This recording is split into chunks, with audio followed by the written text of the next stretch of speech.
Muy buenos días, bienvenidos al Foro Alicante, al primer Foro Alicante del año 2025. Haremos 6 este año también, esta anualidad, 6 foros.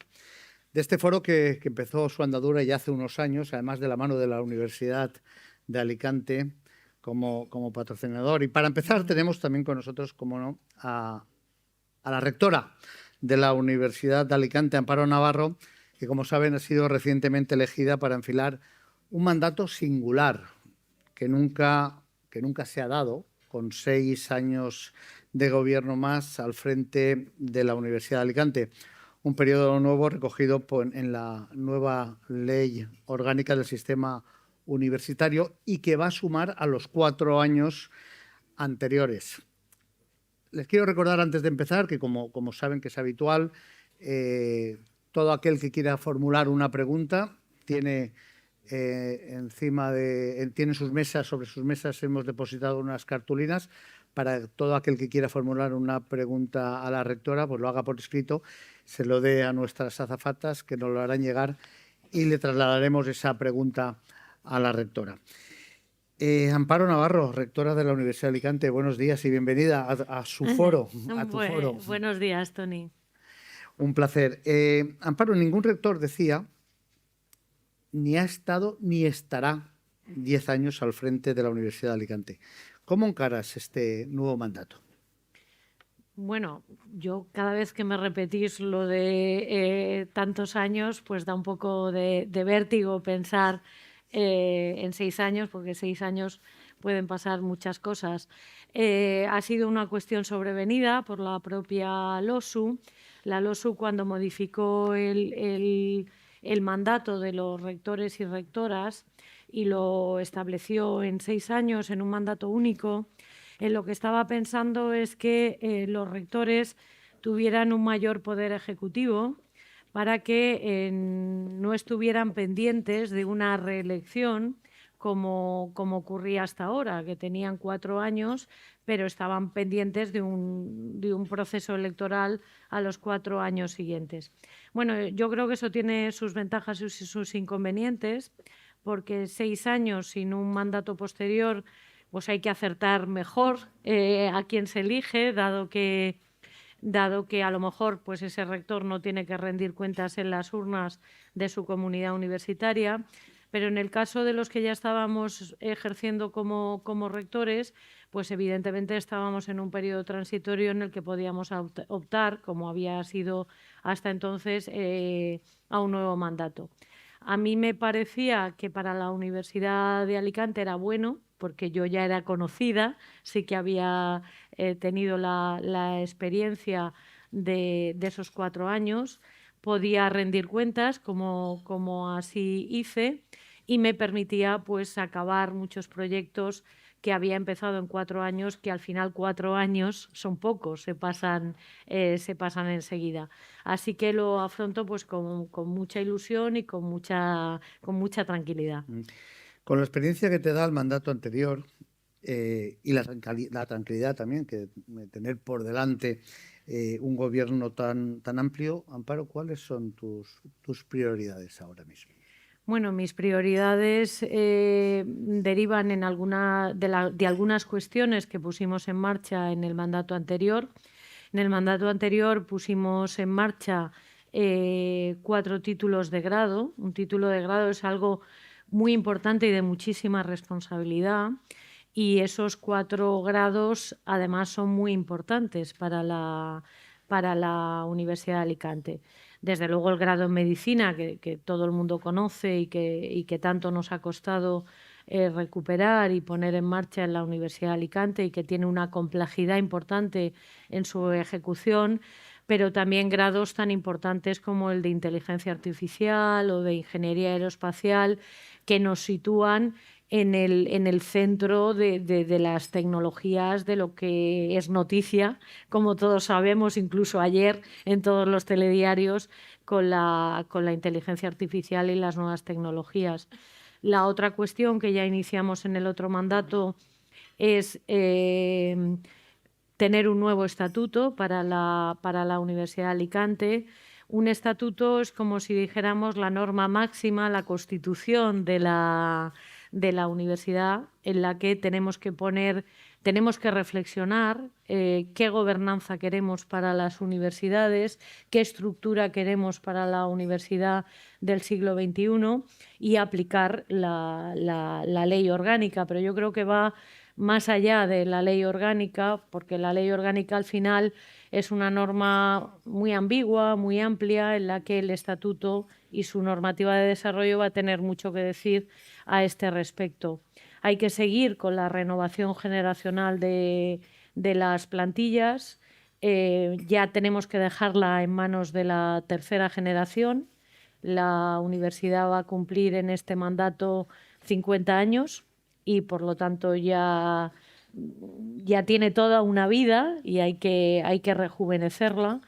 Y luego pues hay que seguir profundizando en algo que también empezamos desde hace 10 años, que fue el parque científico, la relación con la sociedad, con las empresas, la colaboración público-privada, la expansión hacia el campus oeste y hacia el nuevo campus. Creo que hay muchas cosas por hacer en el próximo mandato. Amparo, entre los retos, reiteraste en campaña, entre tus retos está modificar los estatutos de la Universidad de Alicante. ¿Qué se busca? Bueno, tenemos un año para modificar esos estatutos desde ya, porque la LOSU, con los cambios de gobierno en el gobierno de España y también en las elecciones, bueno, el gobierno autonómico también, pero esa no le influyó, pero sí el gobierno de España, hizo que hubiera un parón en la normativa de desarrollo de la LOSU y por eso se dio una prórroga de un año más. Nosotros ya habíamos implantado aquello que no necesitaba reforma estatutaria o desarrollo reglamentario porque era de aplicación directa de la ley orgánica, y había otra normativa que necesitábamos modificar el estatuto. Eso nos llevó, con todos esos cambios y esa prórroga, a que la Universidad de Alicante también iniciara un proceso electoral y por lo tanto nos pareció prudente esperar a que finalizara ese proceso electoral, porque claro, las cosas que ahí se tienen que debatir o que modificar son de mucha enjundia y por lo tanto yo creo que no se podía hacer por una rectora en funciones o por un rector en funciones y había que esperar a acabar el proceso electoral. Una vez acabado, pues evidentemente la primera cuestión que hemos decidido, y es un tema que lidera o debe liderar la Secretaría General, es convocar a la Comisión de Reforma de Estatutos para poner en marcha un nuevo estatuto. En ese nuevo estatuto, pues lógicamente hay temas muy basilares, como es la propia estructura de centros, departamentos, institutos, qué queremos que sean, cómo se van a organizar. Hay dos modelos de estatuto, uno por el que están apostando la mayoría de las universidades, que sea un estatuto amplio, con la suficiente flexibilidad para que luego sea un desarrollo reglamentario el que pueda abordar ese tipo de cosas, del mismo modo que una constitución para un país no debe descender a mucho detalle, sino que debe ser un marco de convivencia en el que todos nos veamos reflejados y que no deje tampoco muchas ataduras para la gobernanza futura. Pero sobre todo lo que hay que hacerlo es con un gran consenso, porque siendo la norma máxima, pues toda la comunidad universitaria debe verse reflejada ahí. Amparo, en las elecciones del pasado noviembre, tu candidatura arrasó entre catedráticos y profesores titulares, pero perdió por segunda vez entre el alumnado. ¿Qué conclusiones sacas? Bueno, la pérdida en el alumnado fue de 200 votos en un colectivo de 30.000 posibles votantes, con lo cual no es, yo creo que fue realmente casi un empate técnico. Pero sí que saqué varias conclusiones y supongo que la candidatura del profesor Herrero tendría la misma conclusión que yo. El voto del alumnado se incrementó y eso es una buena noticia a través de las votaciones online. Y hubo mayor participación del estudiantado, pero el voto del estudiantado es un voto muy volátil, por así decirlo, porque son votantes que algunos de ellos acaban de llegar a la universidad y ni siquiera saben que pueden votar. A nosotros nos costaba mucho hacer la pedagogía de que podéis votar, escuchad los programas, votad en conciencia, pero claro, es un votante en algunos casos más desinformado, ¿no?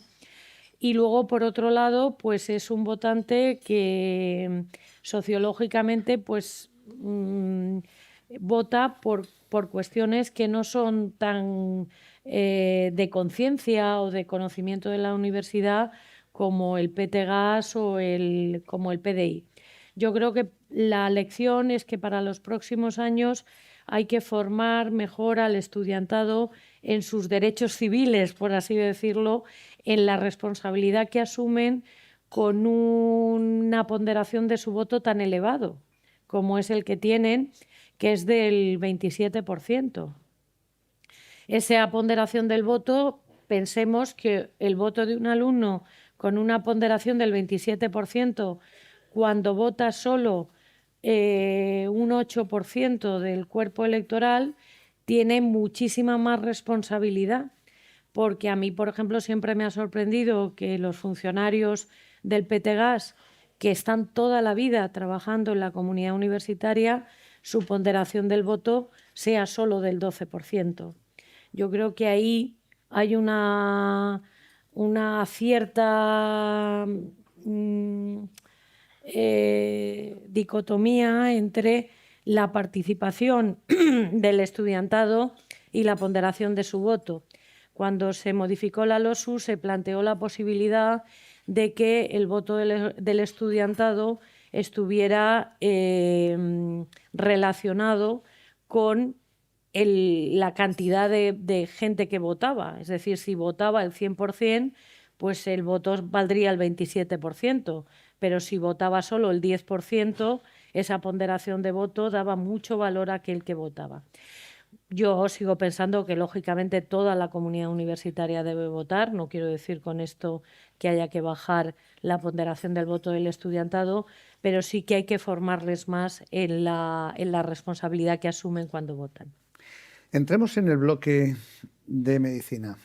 Rectora, la campaña, como sabemos, estuvo marcada por el futuro de medicina y la situación de los estudios, el conflicto abierto con la Generalitat y con la UMH, que también se resolvió en tribunales.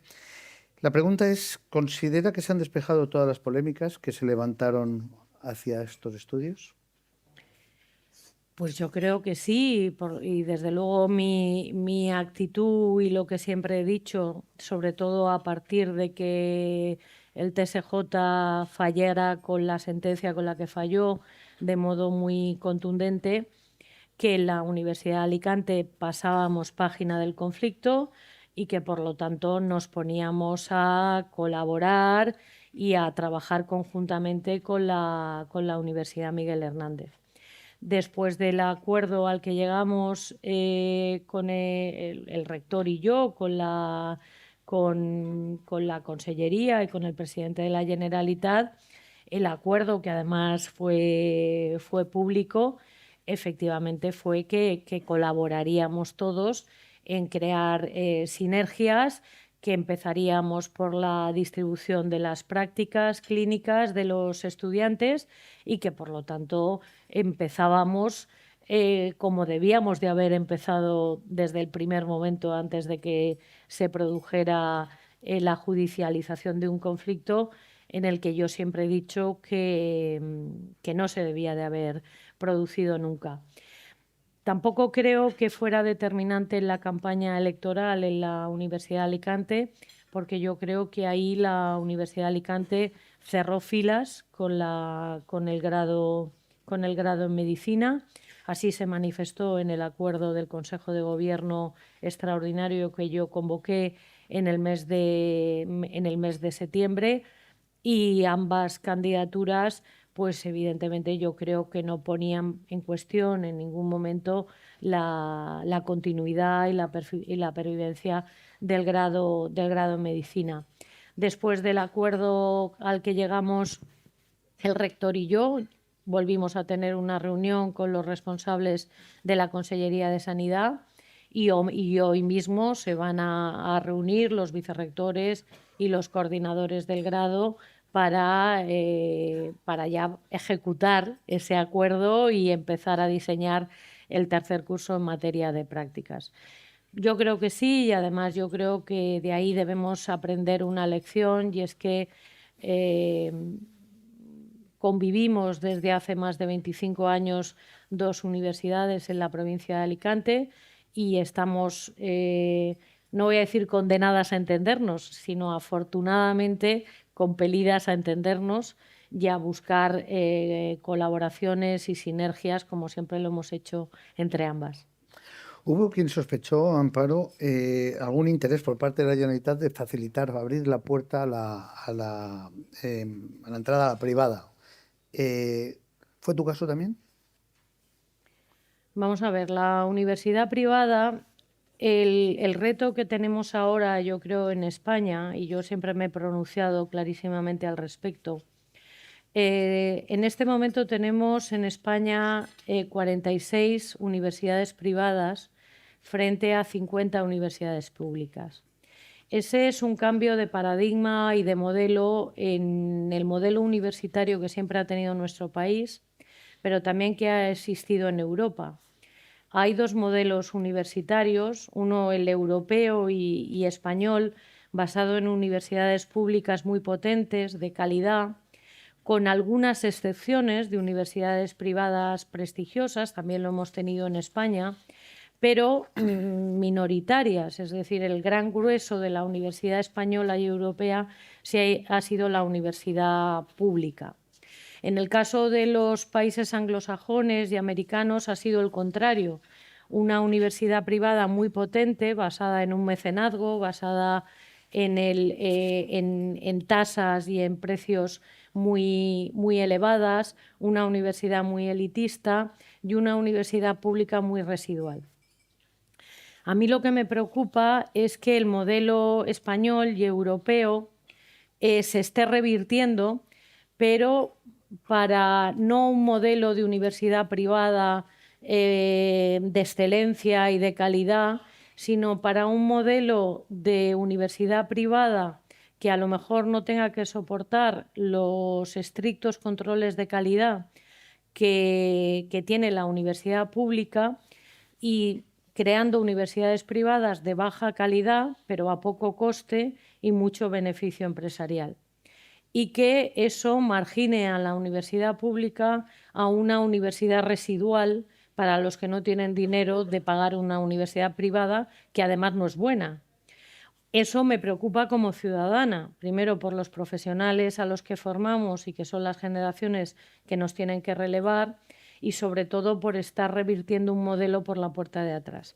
Pero es evidente que a la universidad privada no se le puede poner puertas al campo, que muchos fondos de inversión han considerado que ahí hay un modelo de negocio, sobre todo en aquellas titulaciones que tienen una fuerte demanda, y lo único que exigimos los rectores de las universidades públicas es que al menos los controles de calidad de esas universidades privadas sean igual de estrictos que se emplean con las universidades públicas, y que las universidades públicas, dado que no pueden elevar sus precios porque están sometidas a tasas públicas, como debe de ser, porque tiene que dar oportunidades a todo aquel ciudadano que quiere estudiar, pues que tenga una buena financiación.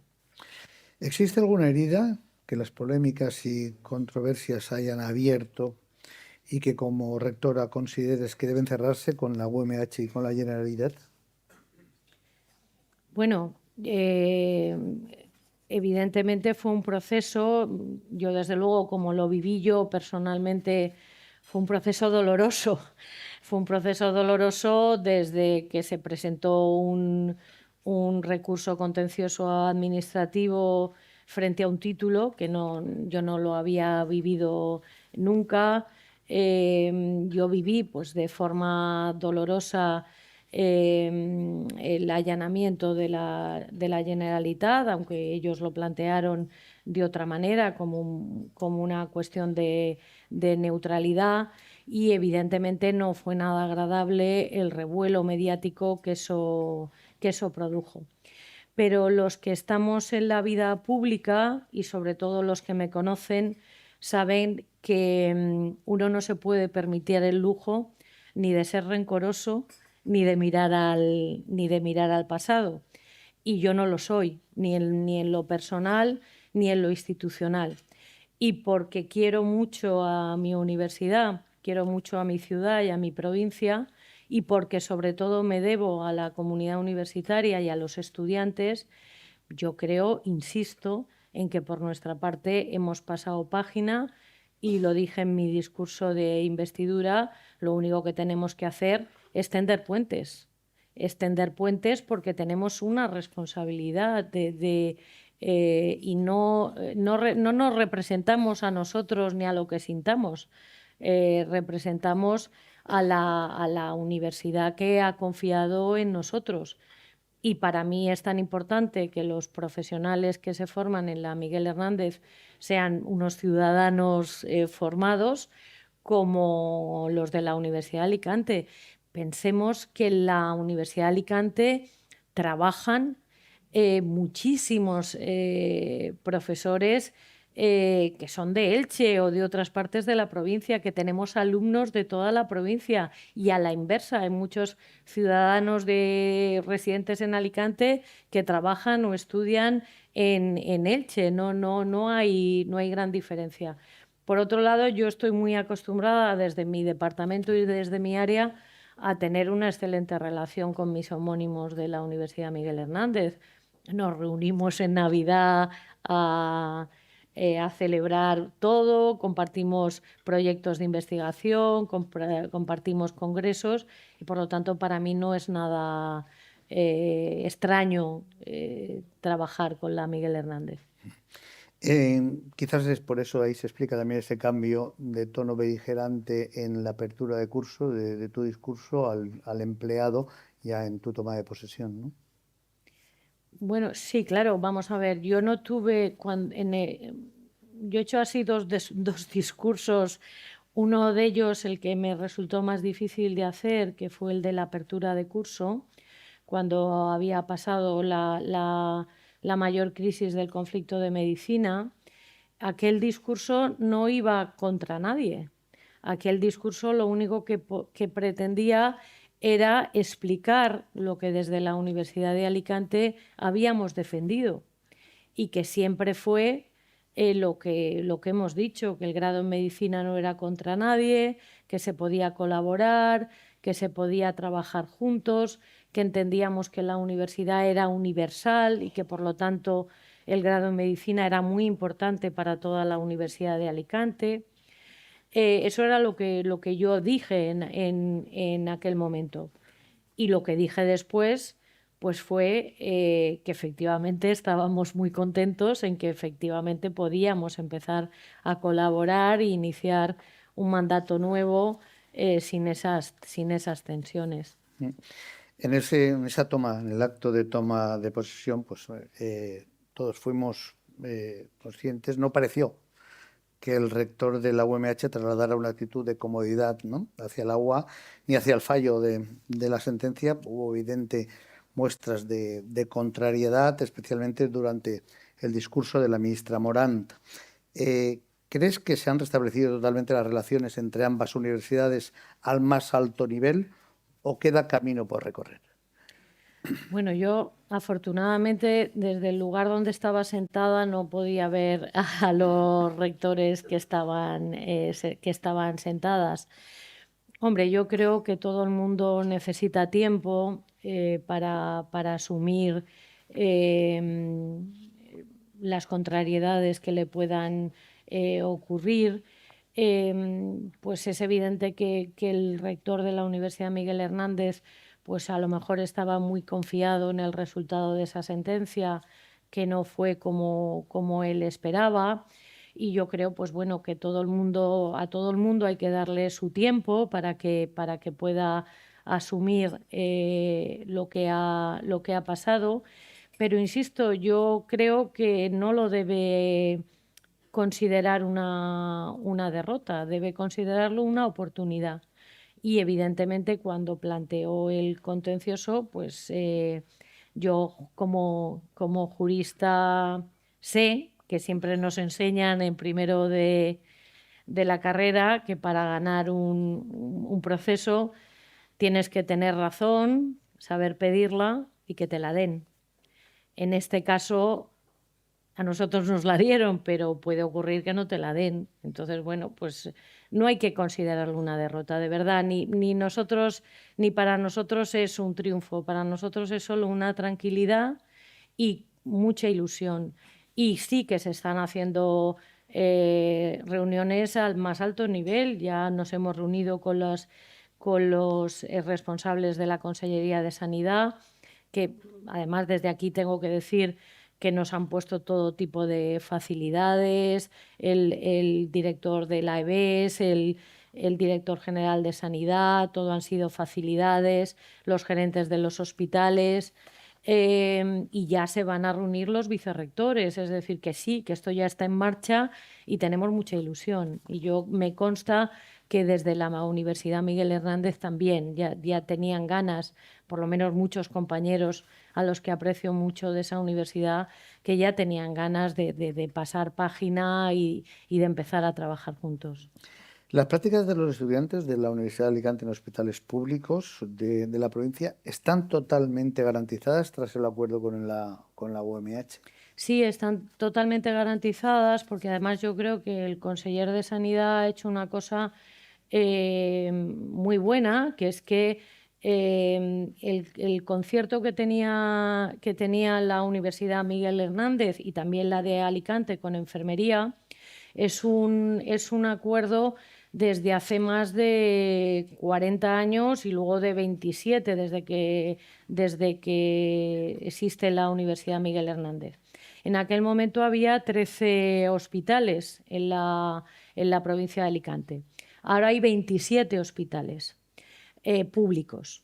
Por lo tanto, lo que ha hecho el conseller de Sanidad, y a mí me parece excelente, es analizar qué capacidad docente tienen todos esos hospitales y ha concluido que la mayoría de ellos cumplen los requisitos para ser considerados hospitales universitarios.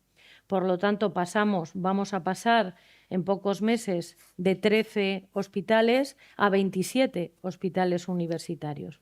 Eso además nos va a permitir vertebrar mejor el territorio a la hora de que los estudiantes hagan prácticas en el ámbito sanitario, tanto para enfermería como para medicina. Nosotros hemos recibido la visita de muchos gerentes y de muchos alcaldes que están muy interesados en que en sus hospitales haya alumnos de enfermería y de medicina que hagan prácticas en esos hospitales para que luego probablemente hagan la residencia, el MIR en esos hospitales y que luego poder fidelizarlos y que acaben siendo especialistas en esos hospitales. Pongo dos ejemplos, el ejemplo del Virgen de Lirios de Alcoy y el ejemplo de Villajoyosa. Si esos hospitales se convierten en universitarios, que ahora prácticamente no hay alumnos de la Miguel Hernández que hagan prácticas allí, pues si conseguimos que haya alumnos de ambas universidades que hagan prácticas allí, tanto de enfermería como de medicina, vamos a robustecer esas comarcas con personal sanitario que también están muy necesitados de especialistas, y vamos a fortalecer nuestra provincia en el ámbito sanitario. Yo, desde luego, la última reunión con los responsables de la Consellería de Sanidad fue muy ilusionante. Y, rectora, ¿cómo se explica entonces que lo que se consideraba imposible con las prácticas durante la apertura de curso haya tenido soluciones o haya acuerdo meses después? Yo nunca, a lo mejor conseguí todo porque consideraba que era imposible, pero nunca lo consideré imposible ni lo consideró el equipo anterior al que yo pertenecía. Veo aquí al rector Palomar, que fue también el que inició la petición del grado en medicina. Y cuando uno plantea una memoria que envía a la ANECA, pues evidentemente hace un estudio pormenorizado de las posibilidades. Yo creo que la Universidad Miguel Hernández también vio con agrado, y yo creo que esa es una puerta en la que ellos pueden decir, pues efectivamente ahora sí que es posible, el hecho de esa ampliación de todos los hospitales a hospitales universitarios. Las prácticas del ámbito de la sanidad, tanto de los títulos sanitarios, tanto enfermería como medicina, son complejas, son muy complejas, pero nosotros lo hacemos con el ámbito de la enfermería, y también ha dado el anuncio de que la Universidad Miguel Hernández va a implantar el grado en enfermería. Pues también nosotros nos tendremos que sentar con la Universidad Miguel Hernández para ver cómo coordinamos las prácticas de los estudiantes de enfermería, tal como hacemos con las universidades privadas que ya existen, con el CEU y con la europea. Pero también lo hemos hecho con las prácticas de los estudiantes del máster de educación.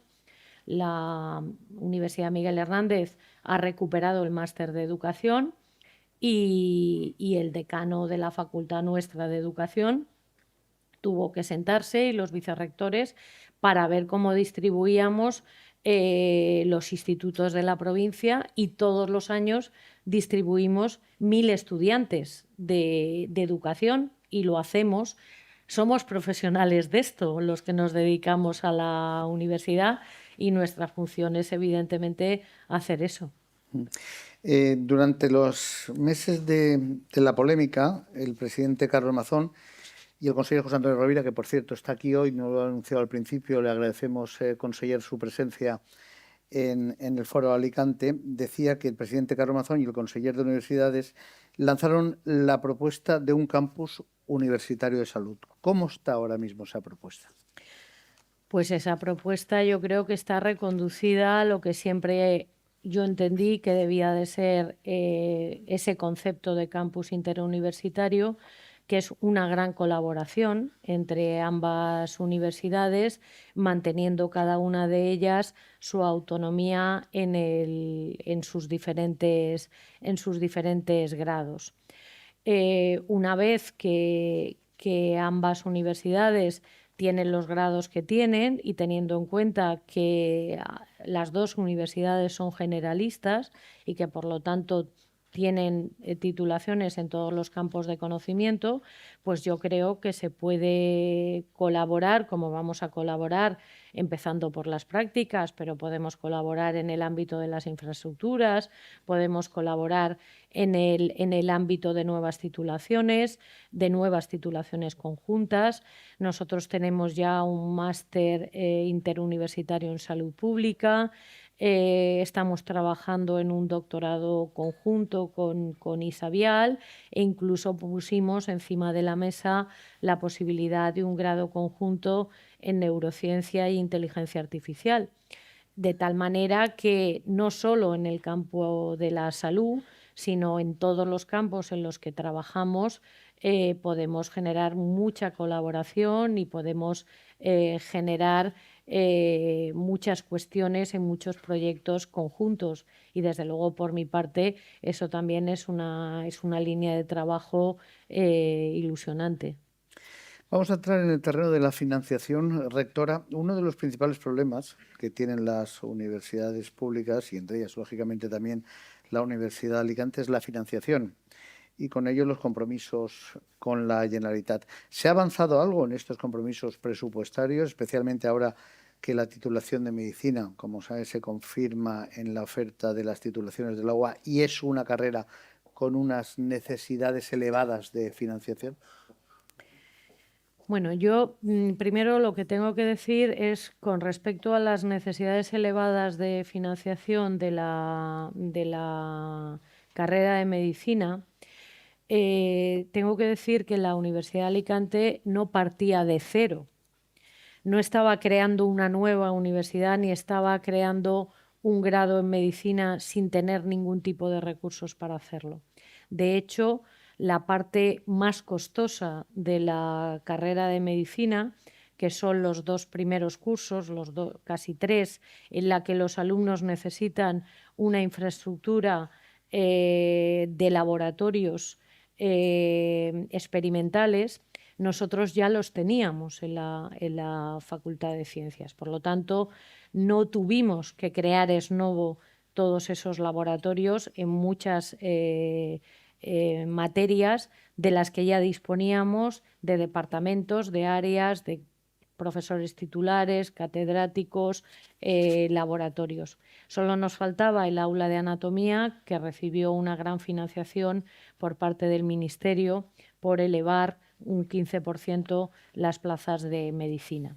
No es tan costoso a partir de tercero porque los laboratorios donde se hacen las prácticas son los propios hospitales, por lo tanto no hay que crear nuevas infraestructuras. Por supuesto que nos gustaría contar con una nueva facultad de Ciencias de la Salud y la necesitamos. Estaba proyectada y sigue estando proyectada en el antiguo Colegio Mayor, pero también necesitaríamos una nueva facultad de Ciencias, necesitaríamos ampliar la Escuela Politécnica Superior, es decir, que tenemos muchas necesidades de infraestructuras, pero no especialmente por la carrera de medicina. Ni la carrera de medicina ha detraído recursos para otros grados de la Universidad de Alicante ni para otros centros. Aclarado eso, sí que necesitamos un nuevo plan de financiación. Por un lado, que dé estabilidad para no tener una negociación constante todos los años con las autoridades políticas y poder desarrollar una política presupuestaria a más largo plazo.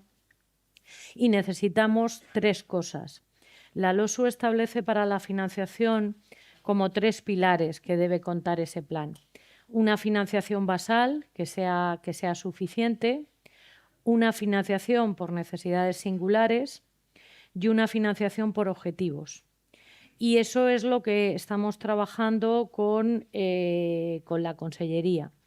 Fue un gran alivio con ambos gobiernos autonómicos, con el del presidente Puig, que mantuviera o consolidara lo que se llamaba entonces la deuda histórica.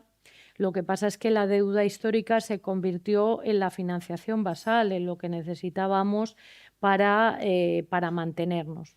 Y fue también un gran alivio que el presidente Mazón mantuviera ese mismo nivel de financiación que el gobierno autonómico anterior.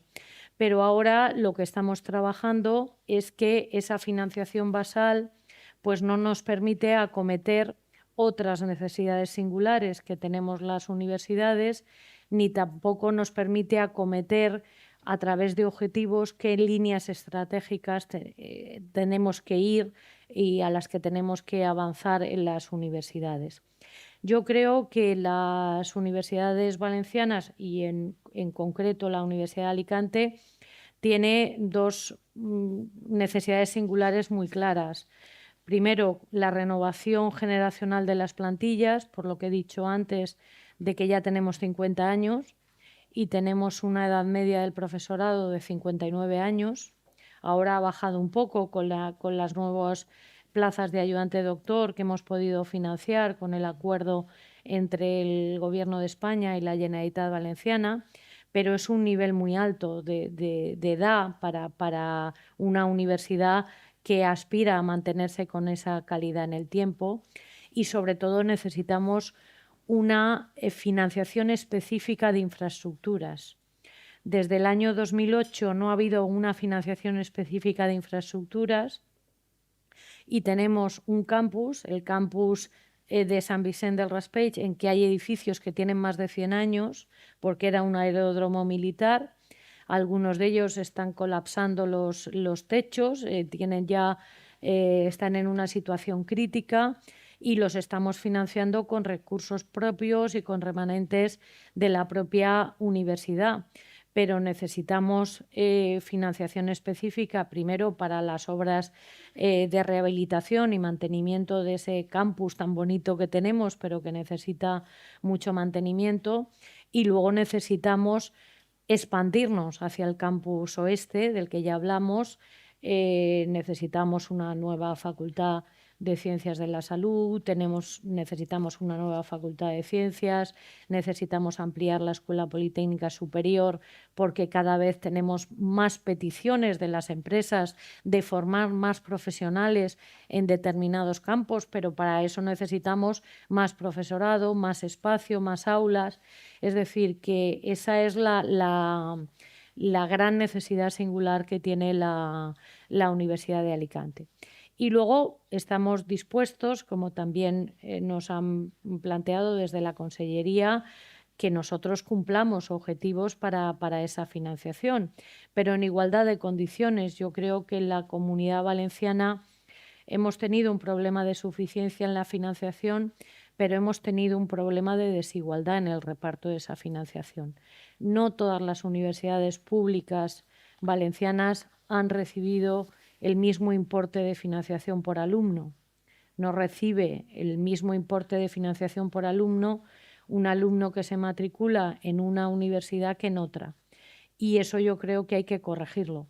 En el fondo no se diferencia mucho y yo creo que la Consellería lo entenderá perfectamente porque es lo mismo que necesita la Comunidad Valenciana. Suficiencia y equidad en la financiación de nuestra comunidad autónoma. Me has hablado de un montón de necesidades, rectora, y me viene a la cabeza que estamos en un escenario político, económico, tras la DANA, que ¿no temes que pueda ser un lastre para todo esto que estás solicitando? Bueno, la DANA ha sido una tragedia horrorosa para todas las personas de bien, lógicamente, para todos los españoles y para todos los valencianos. Por supuesto, entendemos que todos tenemos que ser solidarios con la tragedia que nos ha ocurrido.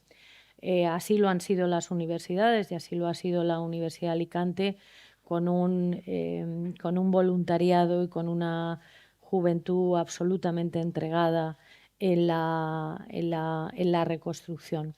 Pero también entendemos que la DANA tiene que tener una financiación específica de la Generalitat, por supuesto, pero también del Estado, porque esto es una causa de Estado, y de la Unión Europea, y que por lo tanto la financiación de la DANA no debe partir solo de la financiación de otras necesidades, porque claro, lógicamente la Generalitat Valenciana tiene transferidas las competencias de sanidad, de educación, de muchas otras funciones, igual que el Estado central, pues tiene que pagar las pensiones, haya DANA o no haya DANA. Por lo tanto, evidentemente hay que destinar muchos recursos a la DANA, pero también hay que pedir muchos recursos al Estado, a la Unión Europea y a la propia Generalitat dentro de sus presupuestos. Y la Universidad de Alicante pues sabrá ser solidaria con lo que se le demande. Por lo pronto, la Universidad de Alicante por prudencia, entre comillas, por prudencia, porque es vuestro, ha bajado el presupuesto un 5% también.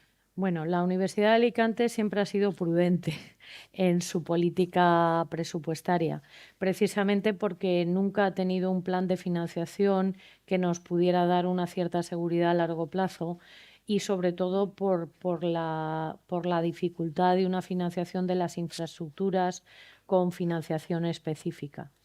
Entonces, nosotros siempre hemos intentado que nuestros presupuestos tuvieran un fondo de contingencia presupuestaria por lo que pudiera pasar. Y luego hemos tenido una política de revisar todo el gasto de la universidad para dedicarlo fundamentalmente a las cuestiones que nos parecían más perentorias. Cuando nos hemos bajado el 5% del presupuesto en los vicerrectorados este año y el año anterior, no se han ido solo al fondo de contingencia, sino que se han aplicado a la renovación de las plantillas, a una mayor dotación para plazas de ayudante de doctor y a las infraestructuras de las que antes hablábamos, de los edificios que han estado en esa situación crítica. Miramos mucho lo que gastamos, el presupuesto de la universidad. Me consta que en otras universidades supongo que también. Y yo, que además profesionalmente me he dedicado por mi materia del derecho financiero, a analizar lo que es el gasto justo y la eficiencia y la eficacia en el gasto, pues sí, miramos mucho el presupuesto.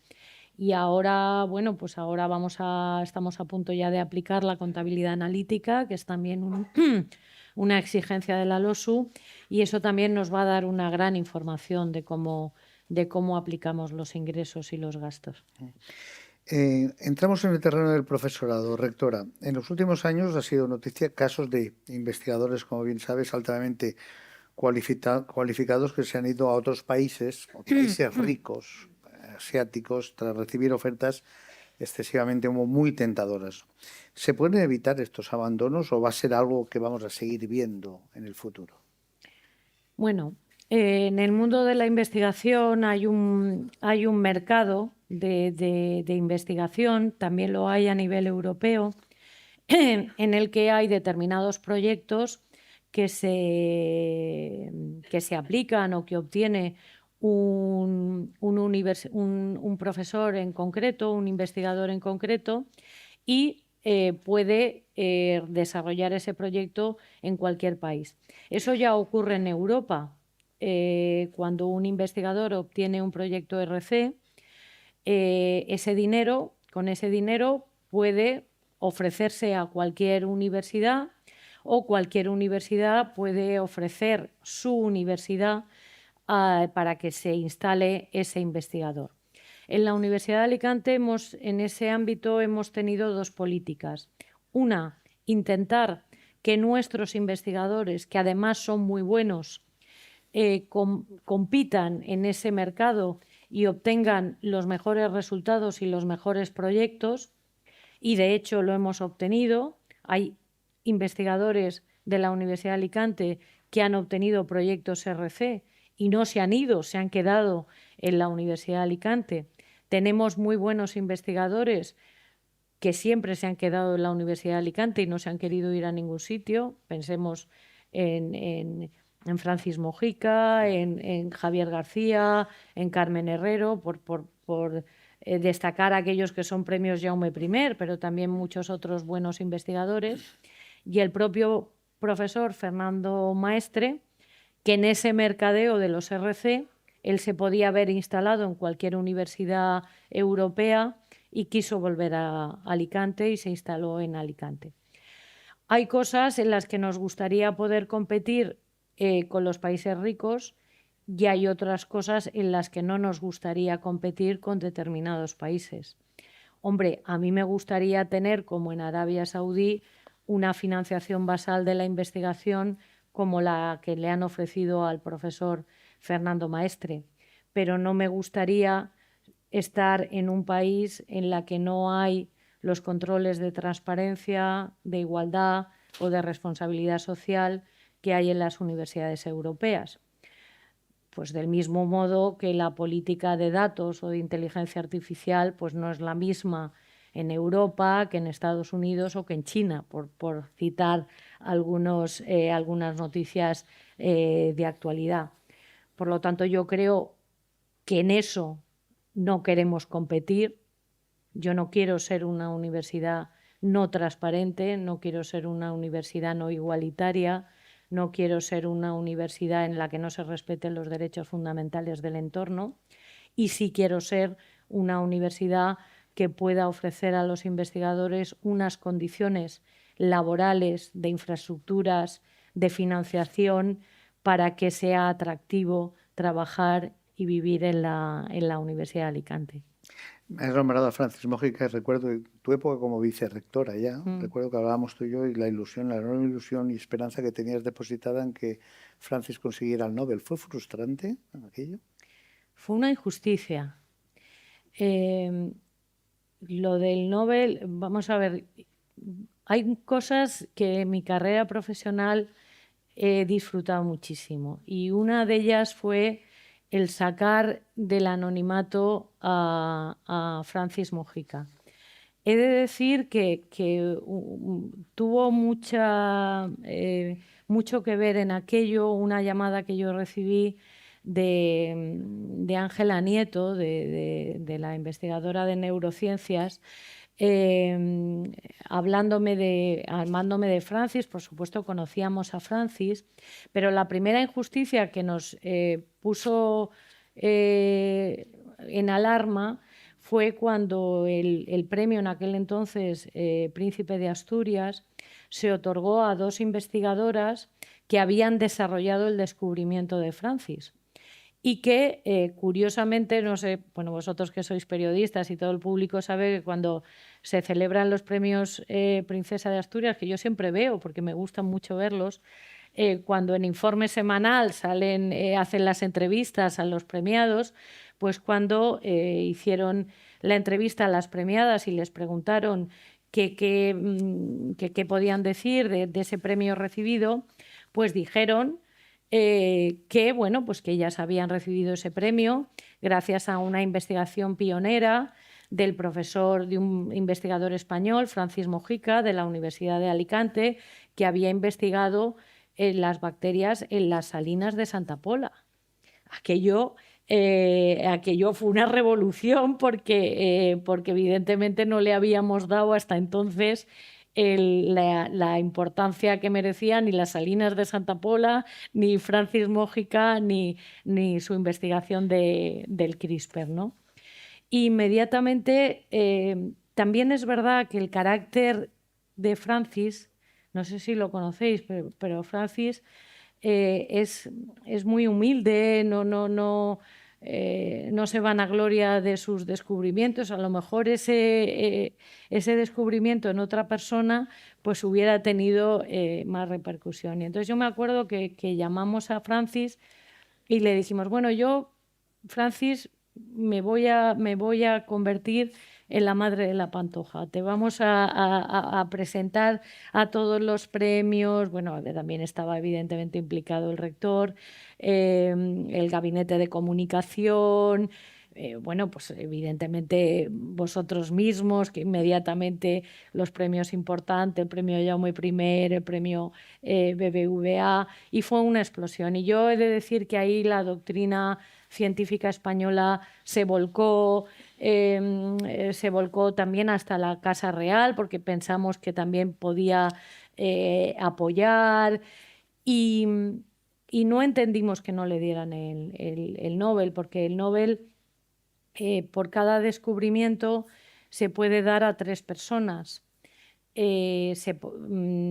Primero había que intentar que el premio Nobel dijera que el descubrimiento que era merecedor del Nobel era CRISPR, y en segundo lugar que dentro de CRISPR quiénes habían sido las 3 personas más relevantes. Conseguimos que CRISPR fuera el descubrimiento Nobel y que se diera solo a 2. Quedó hasta una vacante para habérsela dado a Francis.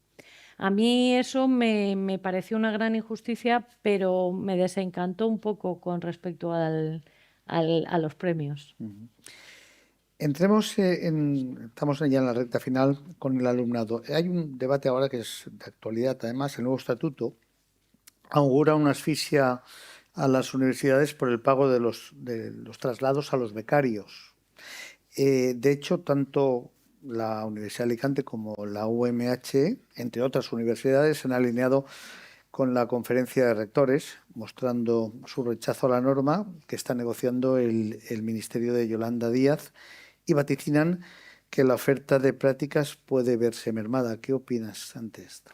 Bueno, yo opino lo mismo que opinó CRUE desde el primer momento, no solo de esta medida, sino la medida anterior, que era tener que dar de alta en la Seguridad Social a los becarios.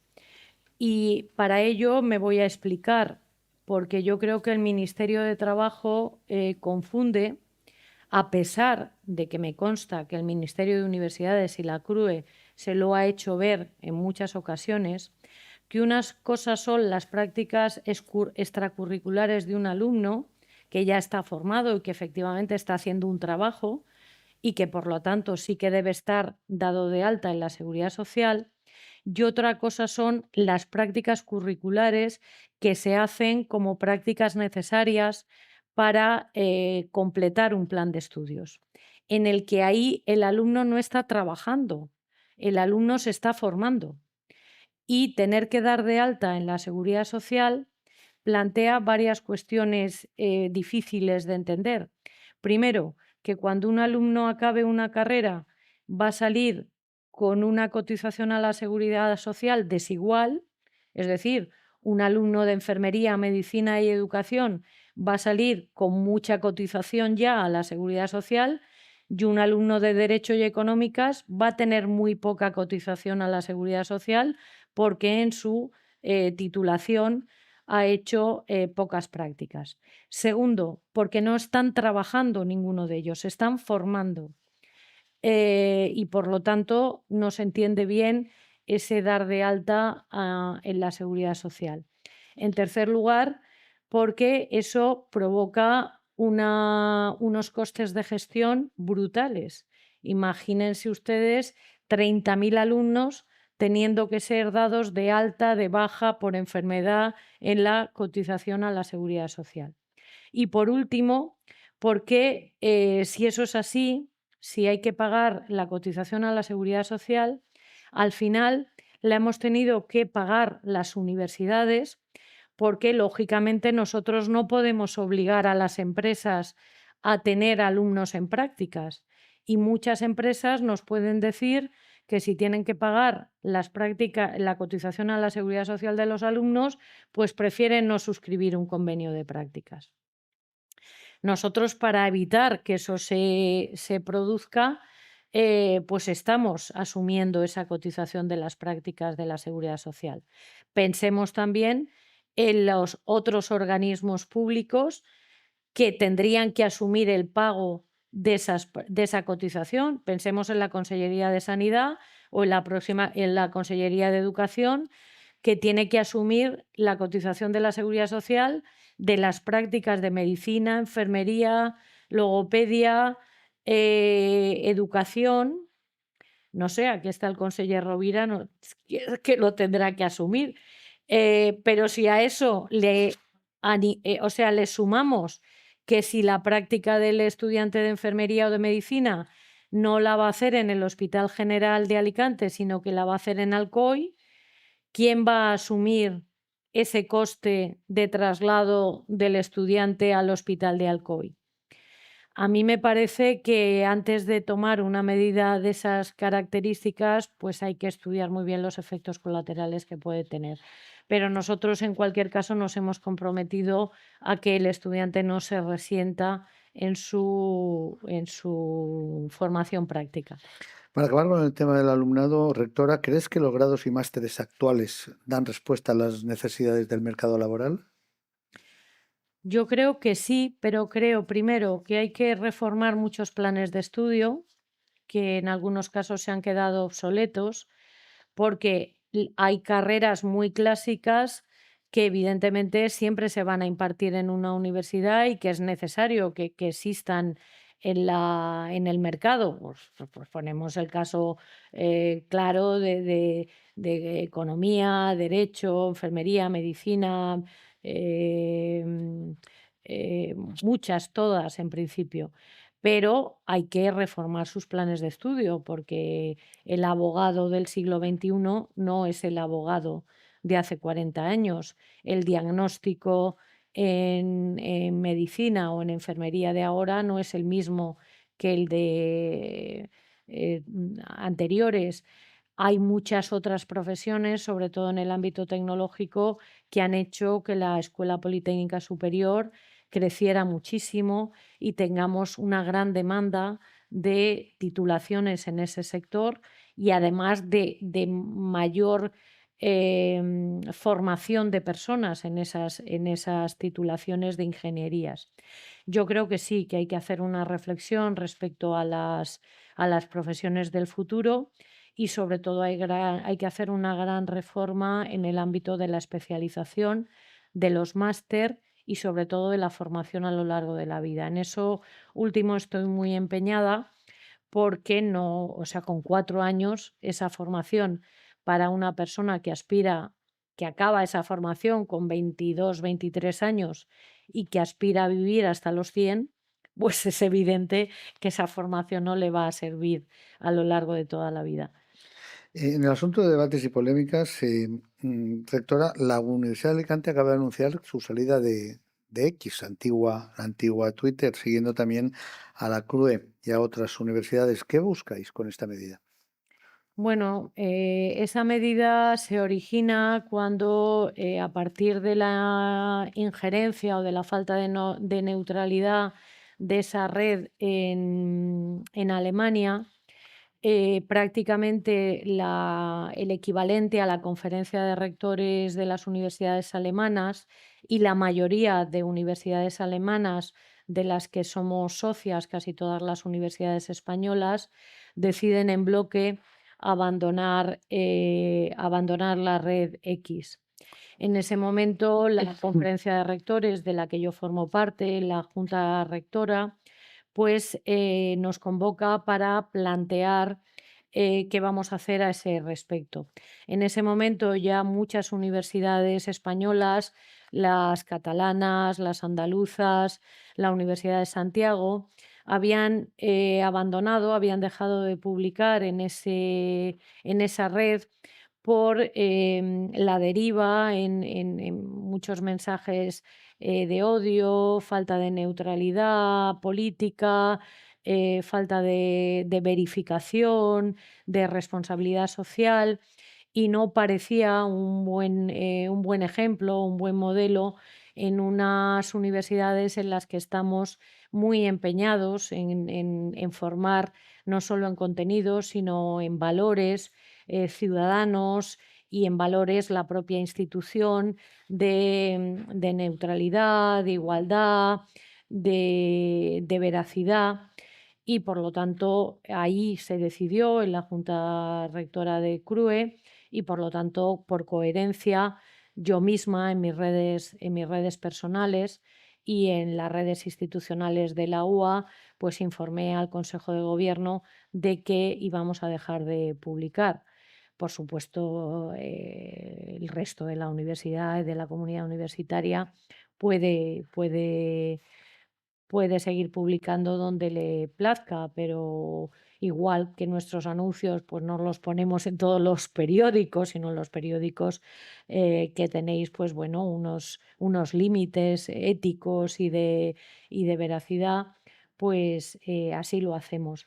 Hombre, nos preocupa en los temas, pues como a todos los profesores y sobre todo los investigadores que trabajan en el ámbito de las tecnologías.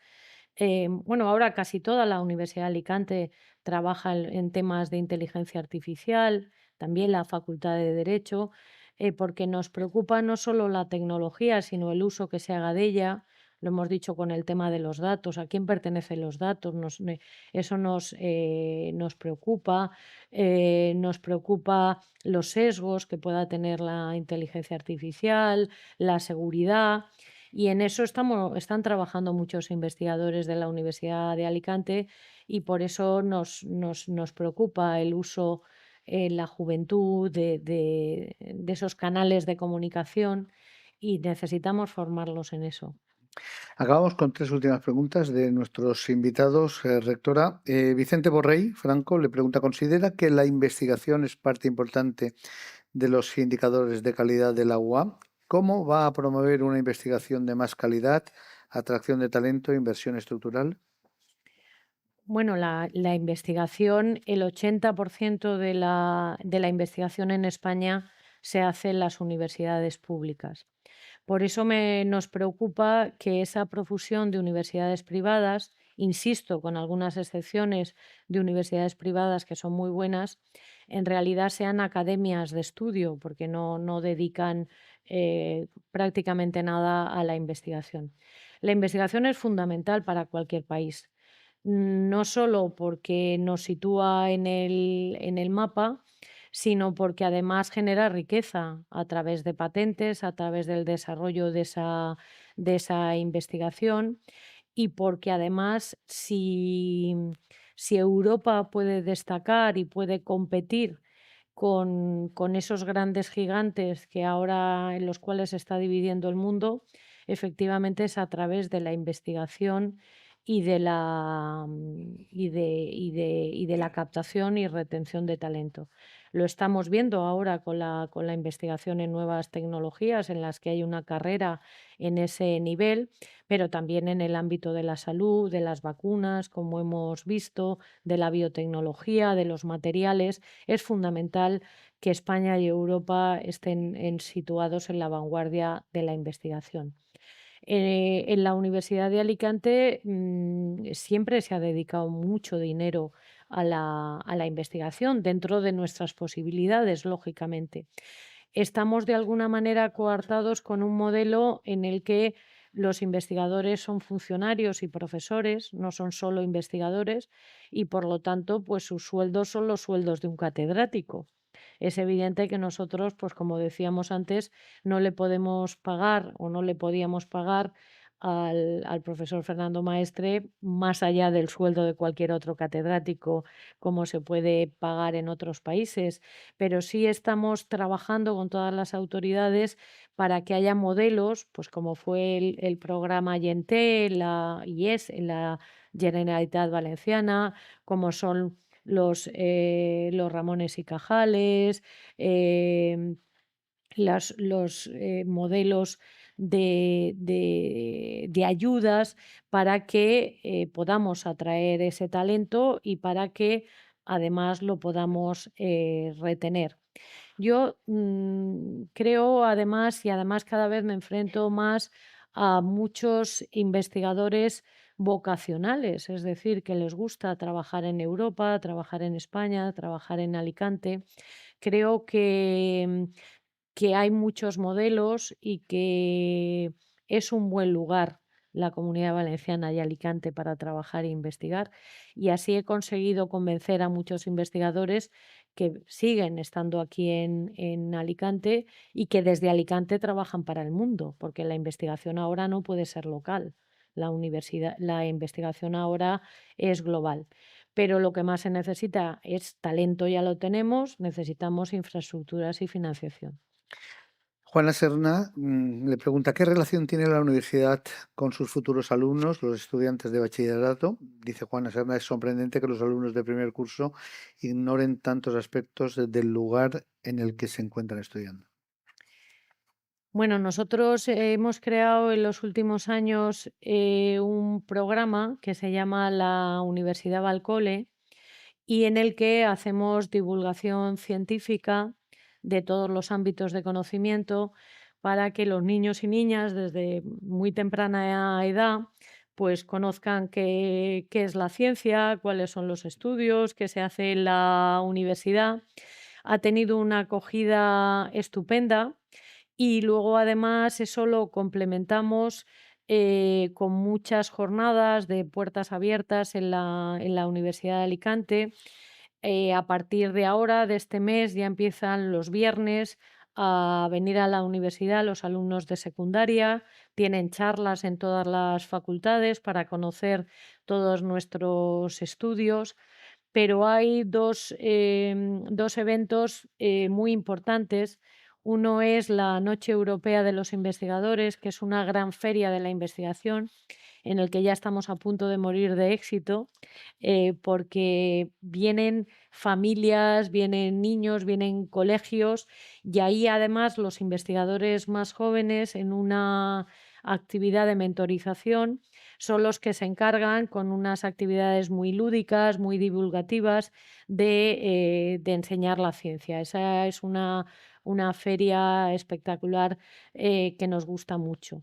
Dentro de esa formación a los estudiantes de primaria y de secundaria, en la que yo además tengo que lanzar un agradecimiento a todos los profesores de enseñanza primaria y secundaria que siempre están deseosos de trabajar con nosotros, con la universidad. Lo que más nos preocupa son las llamadas STEM, las pocas niñas que luego se dedican al ámbito de las matemáticas y de las ciencias, ingenierías y ciencias experimentales. Ese es un problema muy gordo, porque la tecnología es muy importante y es muy importante para el futuro. Y la toma de decisiones en los consejos de administración de las empresas, en determinadas cuestiones de tipo político, pues habrá mucha gente de esos sectores, de las ingenierías. Y si ahí no hay mujeres, pues probablemente tengamos un sesgo. También hay un sesgo a la inversa. En el ámbito de las carreras sanitarias y de educación, el sesgo es a la inversa. Por poner un ejemplo, este año no sé, pero el primer año de medicina, de casi 100 alumnos, solo había 8 chicos. Y en enfermería igual, y en educación también. Es decir, y yo creo que eso no es bueno, porque em, creo que la visión del mundo complementada por hombres y mujeres es lo que nos hace una sociedad más igualitaria.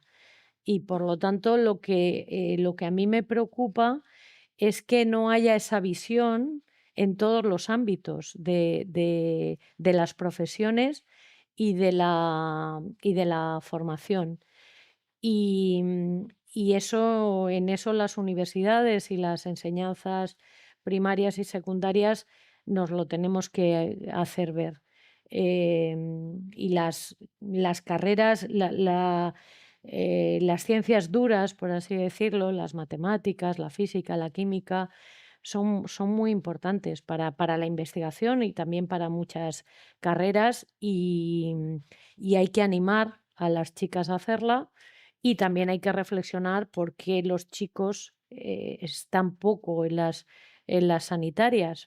¿Por qué? Porque la nota es muy alta y cuando hay que conseguir un 13 de media en medicina, los alumnos chicos que maduran más tarde, con todos los respetos, no están en esa aplicación para conseguir esa nota tan alta.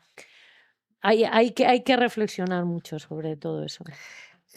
Por último, para acabar, Amparo, Almudena Agulló, del diario La Razón, dice 50 años de la Universidad de Alicante en Alicante, ¿qué ha supuesto para la ciudad y para la provincia?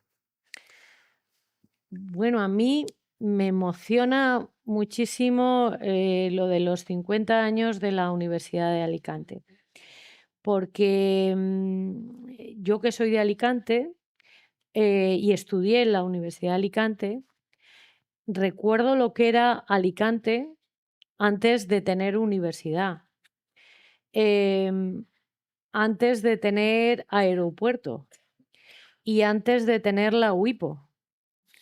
Yo considero que esos han sido 3 hitos importantísimos de la Universidad de Alicante. Y como lo viví en primera persona, y creo que aquí hay muchas personas de Alicante, pues recordaré algunas anécdotas que nos hacen ver lo que era aquello. Cuando se creó el aeropuerto de Alicante, a mí mis padres me llevaban como un parque temático al Altet a ver cómo despegaban y aterrizaban los aviones. Era como una cosa divertida para los niños de la época, ¿no? Lo cual eso nos permitió que Benidorm fuera lo que era, que las chicas nos pudiéramos bañar en bikini, como hizo el alcalde Pedro Zaragoza, y que Alicante se pusiera en el mapa de Europa en el turismo y muchas otras cosas más. Cuando llegó la universidad, ya llegó antes, en el año 68, con el CEU. Algunas de las gentes que conocíamos empezó a estudiar en el campus de San Vicente, en el aeródromo, pero luego tenían que acabar en Valencia, tenían en tercero que irse a Murcia, a Valencia. Y en aquel momento, pues los padres, yo recuerdo esas conversaciones, estaban preocupados de dónde nos iban a hacer estudiar, si nos iban a llevar fuera, ¿no? Yo recuerdo aquí que está Juana Serna, yo estaba en el Figueras Pacheco, en el Instituto Figueras Pacheco, pues entonces recibíamos la visita de profesores de aquel CEU para convencernos y decirnos que queríamos estudiar. Bueno, yo tuve la suerte de recibir la visita cuando estudiaba en COU de Pepe Asensi, todos lo conocéis, que es muy persuasivo cuando quiere algo. Y entonces pues nos habló de que aquello iba a ser una universidad, de la carrera de Derecho, etcétera. Y en mi casa, que mis padres pensaban enviarme a Madrid a estudiar, pues mi padre ya vio, probablemente por los titulares del diario Información, que sí, que finalmente Alicante iba a tener universidad, que ese año empezaba por primera vez la Universidad de Alicante. Yo empecé en el año 80, justo cuando se creó. Éramos 300 alicantinos y alicantinas estudiando primero de Derecho. Era masivo, éramos los del baby boom que entrábamos en la universidad, y democratizó absolutamente la formación superior en Alicante. Mucha gente que no hubiera podido estudiar porque sus padres no les hubieran podido enviar ni a Madrid, ni a Valencia, ni a Murcia, pudieron estudiar con carreras muy sólidas. Recibimos a unos profesores jóvenes que venían de Valencia fundamentalmente, pero también de Granada, de Valladolid. Una ilusión tremenda. Era un aeroclub, no estaba el campus que teníamos, pero fue una revolución. Y yo creo que muchos de los que estamos aquí, de los que hemos ocupado cargos de responsabilidad, políticos, judiciales, jurídicos, culturales, nos hemos formado en la Universidad de Alicante. Tenemos una gala alumni en la que recibimos gente insospechada, que está en la ONU, que está en el Tribunal Supremo, que está en lugares de investigación de todo el mundo. Yo creo que eso es una riqueza tremenda. Y luego vino la UIPO, que yo creo que también fue un gran logro tener una agencia europea en Alicante, porque eso hizo que aún fuéramos más europeos. Ahí la Universidad de Alicante siempre ha generado muchas líneas de investigación ligadas a lo que en Alicante pasaba. Una de ellas, como todo el mundo sabe, es el tema medioambiental y del agua, que tan importante ahora es con el tema de la DANA, y siempre nos hemos dedicado a investigar eso desde el primer momento.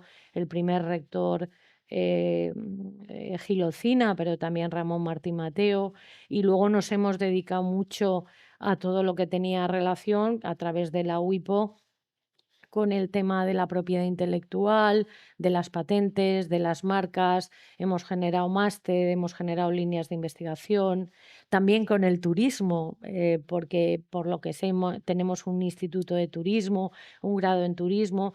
Yo creo que la Universidad de Alicante siempre ha investigado, bueno, ha investigado lo que ha querido, lógicamente, pero siempre, ahora con la inteligencia artificial y con las nuevas tecnologías, siempre ha estado muy vinculada al terreno, al territorio, y ha sido una de las cuestiones más importantes para la provincia. Has mencionado información, sabes que este año también celebramos el 40 aniversario de la gala Importantes y como sabes, también el aeropuerto, patrimonios, las pioneras del turismo y como no, la Universidad de Alicante tendrá también su mención especial en nuestra gala. Enhorabuena, Amparos, y muchísimas gracias por haber estado aquí hoy en el Foro Alicante. Muchas gracias a vosotros.